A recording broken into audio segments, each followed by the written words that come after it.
Right, finally the air vent went off, so let's go ahead and get to today's video review. It's Transformers Studio Series Leader Class Grimlock, number 7 of this line, and I love this toy. So anyway, this is a very cool action figure and one that everyone truly wants to own. Review's already over because I've already given my 2 cents about it. Thanks for watching, good night. No, I'm kidding, we've got a review to do. Right, a review, not an overview. Hey! So okay, let's do this. So here we've got a nice picture of Grimlock for the front of the packaging. Looks very cool. We got number 7, Studio Series Grimlock, Autobot logo, ages 8 and plus. Transformers Age of Extinction, where this action figure is represented. The Hasbro logo and the Takara Tomy logo at the top here, indicating the dual branding as usual, I guess you could say. Transformers logo going up to the misaligned Generations logo at the top right corner with the trademark as well. Trademark right there. Tiny little TM. There we go. On the side here, we've got, once again, that very nice image of Grimlock to make up the side of the packaging with the Autobot logo sticking out from the window side packaging here. Down below that, we've got the authentic Transformer stamp to indicate that, once again, if it doesn't have it, it's a knockoff. Right. To the other side here, we've got where everyone will be displaying their boxes on the side here. Grimlock Studio Series number 7. Yada da da da da. Leader class. And on to the back here. And we've got some information that I'm not going to be able to get all on camera. Let's face facts, but let's try anyway. So we've got basically 30 steps of transformation from robot mode to dinosaur mode to dinosaur mode to robot mode. Transformers Age of Extinction Grimlock. We got the Hong Kong pursuit scene, which is what he comes with here. And as you can see, this figure came from overseas. Dead giveaway. Right. Okay, so that's pretty much it for the packaging, because you don't want to see anything else, do you? Alright, well fine. Other figures available. We've got Blackout, which I do have, and we'll get to him next. And we got Voyager Starscream, which I have reviewed already. Kinda, sorta, not really. Build the cast. Should be collect the cast. Change it. That's it. No more for the packaging. Let's go ahead and take a look at the other contents this figure comes with. No trading card, but we got a set of instructions. There we go. That's it for the instructions. Wow, they went far. Okay, so let's bring him in. There he is.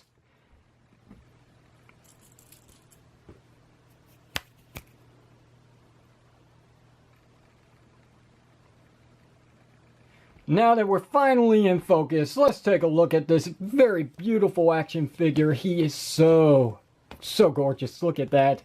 So nice. Pretty hollow, I gotta be honest. There are holes here and there. Some places don't actually have any tabs to lock in place, so they're just moving around on their own sometimes when you go about messing with the figure. As you can see, obvious hand syndrome right here with the hole right there in his neck, and he's got one up here as well. Yeah, that's okay. He's a robot in disguise. Not a best disguise, but I will say, at least it is the excuse for this guy. He's a robot. It's not supposed to make sense. Okay, so anyway, let's take a look at his face and get all bright in just a moment so we can see it. Look at that. Very nice. That's what you call screen accuracy. You can open up his mouth here and realize he doesn't have a jaw. Or, sorry, he doesn't have a tongue. He does have a jaw. Not a ton, though. Correcting myself. Yes, that's how unprofessional I truly am. But you can also see he's got quite the gap going on in there. You can see my middle finger, can't you? And you can see it now. Now, right. Okay, so anyway, his teeth are made of that gummy rubber material, which means they're not going to break on you, and they're not going to hurt your kids, if you have any kids. Just in case it closes on them, like so. You know, no pain. There we go. Piece, which will be the back skirt for the figure, is made of that very soft rubber as well.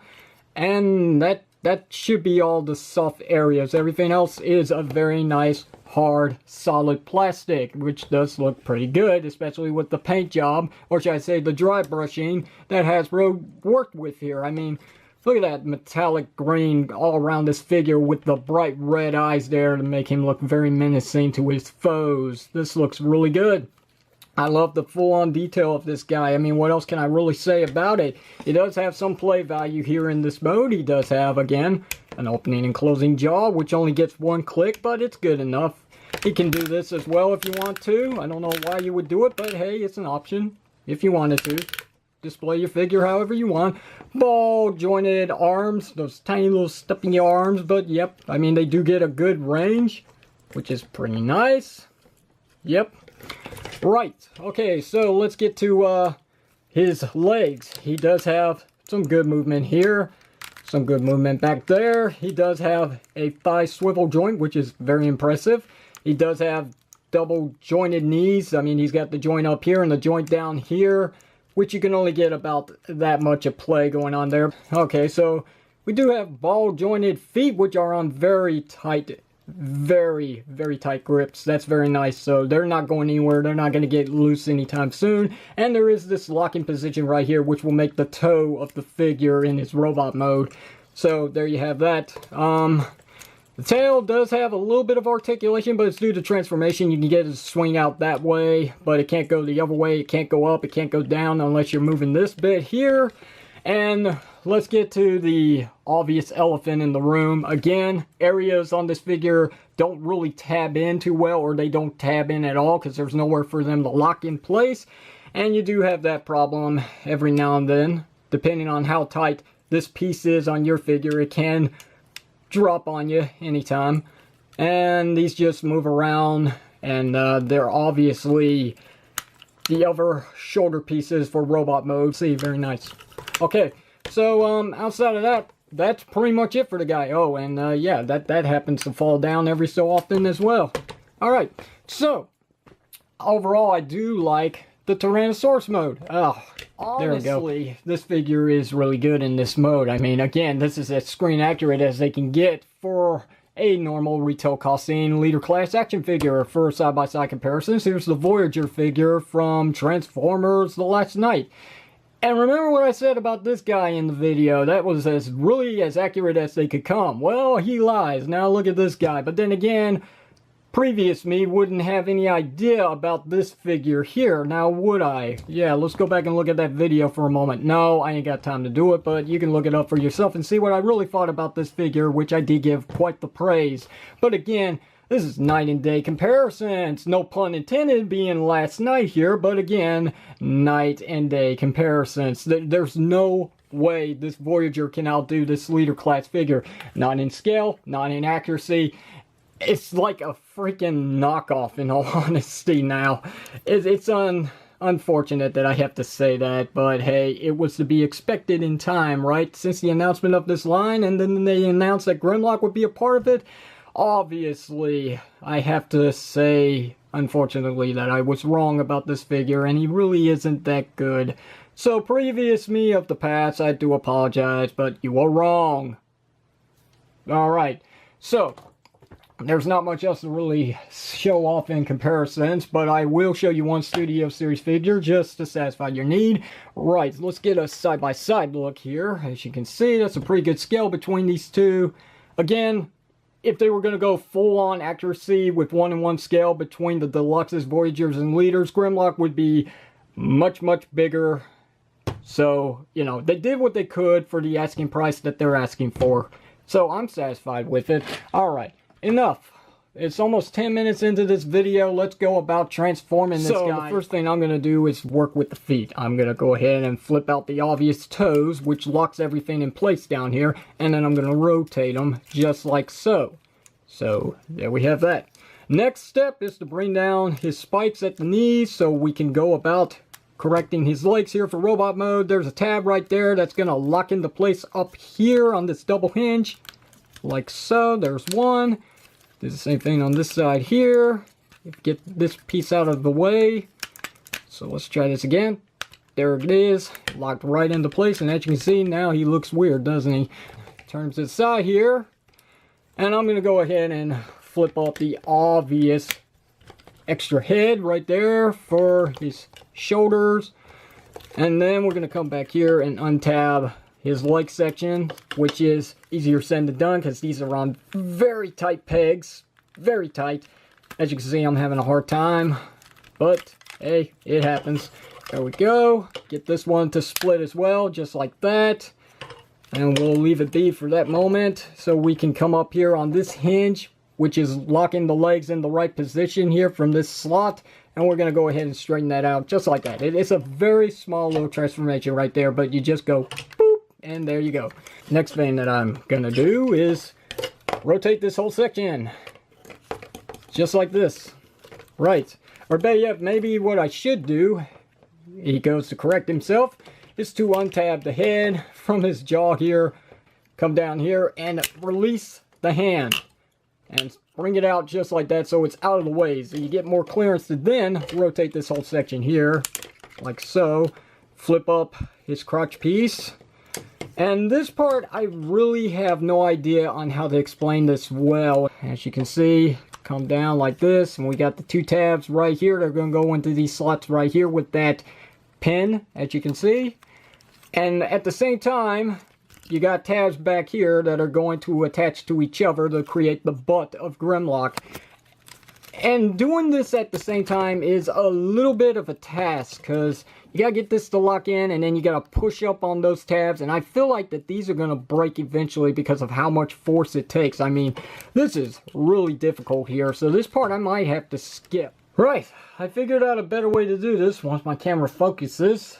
You want to get this back piece to actually tab in. That will make your job a lot easier. So now if I turn it up this way, you will see that I need to push up now and get this all locked into place. So let's hope that this doesn't separate while I'm doing that.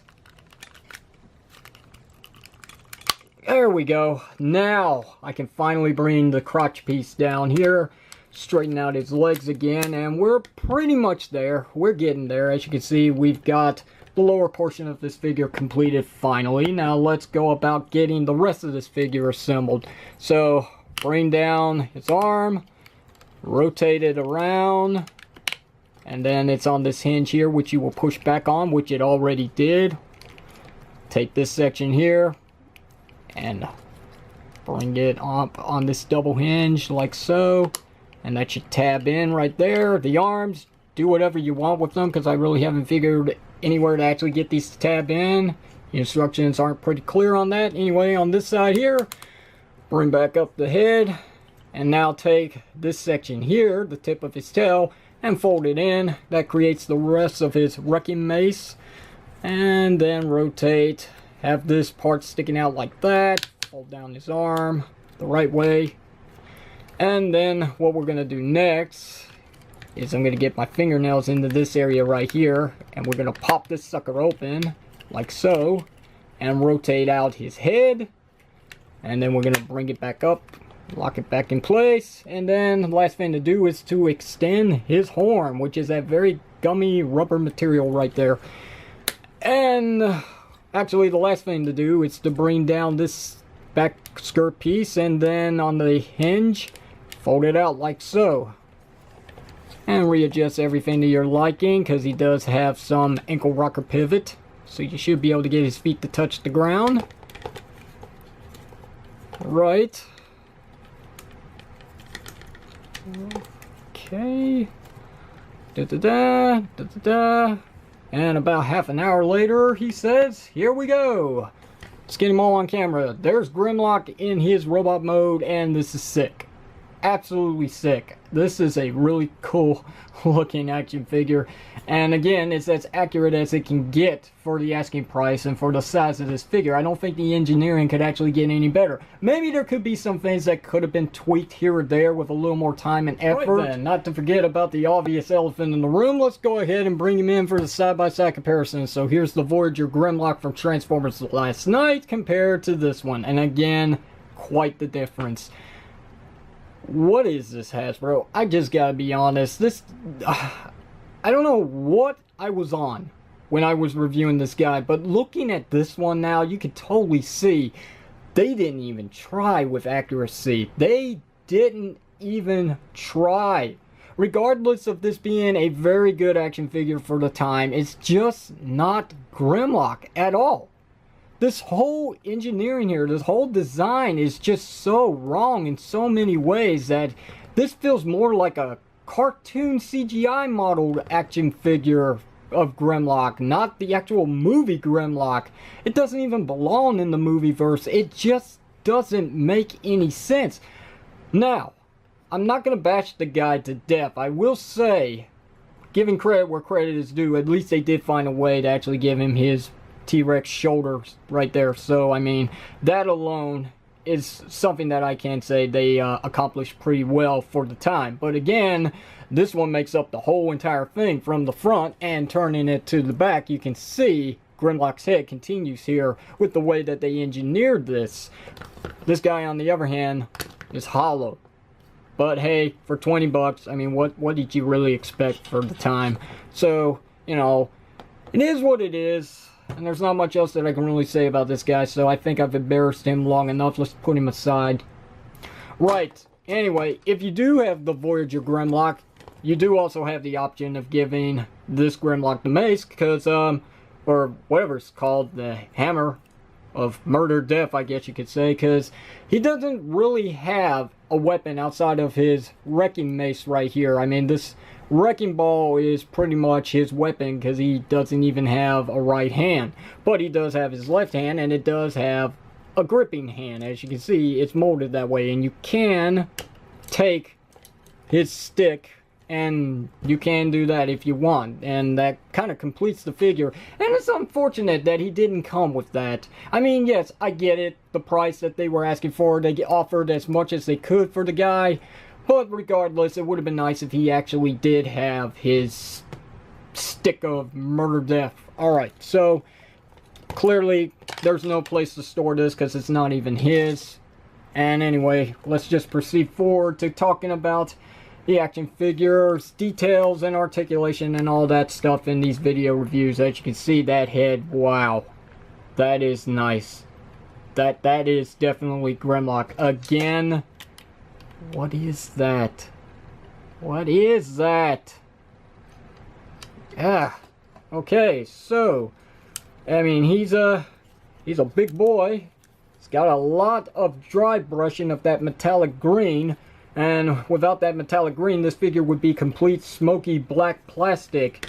Still though, it's a very, very nice paint job. Right, so on to articulation of this figure. He does actually have a ball jointed head. You do get some side rocking here and there. You do get that much left, that much right, or to his left and right.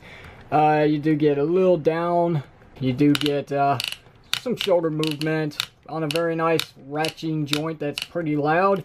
You do get some swivel as well, and due to the fact that this is gummy plastic for the horns, they don't get in the way at all. You do have bicep swivel joint. You do have a single jointed elbow that does get 90 degrees of bend there. This arm pretty much represents the same amount of articulation. You do get a hand swivel joint here, so that's nice, but the wrecking ball gets absolutely nothing due to this being a separate piece that creates the rest of his tail. So you do have a waist swivel joint. It's kind of loose on my figure, but not too loose. It's not to the point where it will move on its own, so that's nice. Flipping up the crotch plate here, and you do get this much kicking forward. You get that much back, which just doesn't really do much there. You do have thigh swivel joint. Bring out the side skirt pieces here. You can get that much of a split. Not JCVD quality of approval, but it's still pretty good. So we do have single jointed knees, at least in this mode. So you do get at least 90 degrees of bend. You can't ask for much more than that. And the last point of articulation is a ball joint at the feet, which does include ankle rocker pivot. And you do get a little bit of up and down.